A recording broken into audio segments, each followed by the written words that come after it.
जय माँ दक्षिणेश्वरी काली। जिन भी लोगों के कुंडली में काल सर्प योग है वो बड़े दुखी और बड़े भयभीत और बड़े परेशान हैं। तो सभी लोग उन्हें कह देते हैं तुम्हारे जीवन में काल सर्प है, तुम भी काल हो, तुम्हारा जीवन भी काल जैसा है, सर्प जैसे हैं और सारा जीवन जो है किसी काल और सर्प ने रोक रखा है और जिंदगी में कोई काम पूरा नहीं होगा और बहुत कष्ट में रहोगे। क्योंकि व्यवहारिक दृष्टि से काल सर्प योग का जो जातक है वो बहुत सारा संपन्न भी है और बहुत योगी भी है और बड़ा उपयोगी भी है। तो उनके अंदर एक अद्भुत शक्ति होती है और अद्भुत गुण होते हैं और बहुत सारे कार्य करने में सक्षम भी होते हैं वो लोग। उन्हें प्राकृतिक रूप से विपरीत राजयोग प्राप्त होता है। तो विपरीत राजयोग का अर्थ कभी आप जानने का प्रयास करें। जैसे आज लोकसभा है, विधानसभा है, तो इनमें एक नेता का विपक्ष में भी स्थान होता है और उसे सारी सुविधाएं प्राप्त होती है। उसे कहते हैं नेता प्रतिपक्ष तो या नेता विपक्ष। तो उनका जो मुखिया होता है उसे भी बहुत शक्तियां और बल प्रदान होता है। तो वैसी ही भूमिका है। अगर कोई राजा रहा हो कभी राजतंत्र में, जब भारत देश में राजा रहा करते थे उस जमाने में, अगर कोई डाकू है, डाकुओं का सरदार है, तो वो भी राजयोग को भोग रहा है क्योंकि जनता उसके भी आदेश को मान रही है। वह भी लोगों पर शासन कर रहा है, उसके पास भी धन है, उसके पास भी सेना है, उसके पास भी बल है और वह अपने सारे कार्य को क्रियान्वित करा रहा है। तो एक तरीके से उसने राज स्थापित कर रखा है। हाँ, यह जरूर है कि राजा कहलाने का अधिकार किसी और को है, पर उसे विपरीत राज है क्योंकि राजा के विरुद्ध भी है, राजा उससे परेशान भी है, डरा हुआ भी है और राजा उसे पकड़ने के लिए उतना प्रयासरत भी है और सहज उस पर हमला भी नहीं कर सकता क्योंकि वह जानता है कि ये डाकू भी एक सत्ता है और एक शक्ति है, तो उसका भी एक राज्य है, उसकी एक सत्ता है।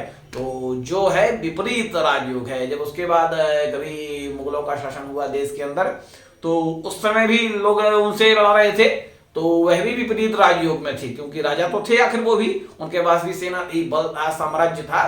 तो अगर आप राज्य तक नहीं पहुंचे हैं और राज्य को परेशान करने तक सक्षम हैं या राज्य के विरोध में है और आपके पास शक्ति है, शासन है, केवल राज्य स्थापित नहीं हुआ है, मतलब अगर कोई नेता है, चुनाव लड़ रहा है आज की तारीख में, लोकतंत्र में, जनतंत्र में, गणतंत्र में, तो अगर वो विधानसभा का चुनाव लड़ा, लोकसभा का चुनाव लड़ा, अगर वो कुछ वोटों से हार गया है तो सहसा ही विधायक वो नहीं बना हो, सांसद ना बना हो, किसी मंत्री पद में ना भी पहुंचा हो, तो भी वह जनता के बीच तो है, लोकप्रिय तो है, आखिर उसने भी तो मत प्राप्त किए ही है और जीत और हार के बीच के अंदर कुछ समान नहीं रह गया है, मतलब उसको नकारा नहीं जा सकता। वह भी एक बलवान है, एक शक्तिशाली है और जो जीता हुआ है वह उससे भयभीत रहेगा हमेशा क्योंकि वह जानता है कि मेरा विकल्प सदैव है। तो जो काल सर्प योग है वह राजयोग देता है और उस राजयोग को पाकर भी लोग सुखी रह सकते हैं क्योंकि कईयों के पास वह भी प्राप्त नहीं है। कईयों के पास उतना भी दुख है कि लोग किसी भी चीज में मन नहीं लगा पाए, कोई भी कार्य नहीं कर पाए। लोग तो सामान्य सी जगह में खड़े होकर बात नहीं कर पा रहे हैं। तो जिसने इतना बड़ा साम्राज्य स्थापित कर लिया है, जो राजा को ललकार रहा है, जिससे राजा भयभीत है, या जो राजा जिससे हारते हारते रह गया, तो वह विपरीत राजयोग को भोग रहा है।